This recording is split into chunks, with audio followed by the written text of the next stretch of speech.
myself Harin Reddy. I am Kangan Water Independent Distributor. ఈ రోజు నేను TDS గురించి చెప్పబోతున్నాను. అసలు TDS అంటే ఏమిటి? మనం తాగే వాటర్లో ఎంత పర్సెంటేజ్ ఉండాలి? TDS అంటే టోటల్ డిజాల్వబుల్ సాలిడ్స్. మనం తాగే వాటర్లో మినిమం 70 నుంచి 150 బిలో ఉండాలన్నమాట. మనం తీసుకునే ఫుడ్ నుంచి విటమిన్స్, ప్రోటీన్స్ ఉంటాయి. మనం తీసుకునే వాటర్ నుండి మినరల్స్ ఉంటాయి. మినరల్స్ అంటే మెగ్నీషియం, కాల్షియం, పొటాషియం, సోడియం. ఇవన్నీ మన బాడీలో మనం తీసుకునే వాటర్ని బట్టి వీటి లెవెల్స్ ఉంటాయి అన్నమాట.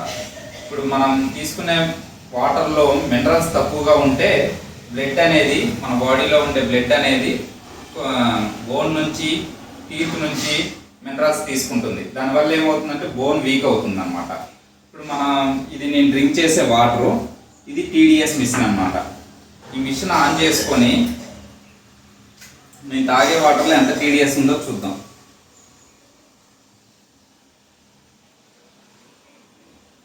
నేను తాగే వాటర్లో 114 ఉంది.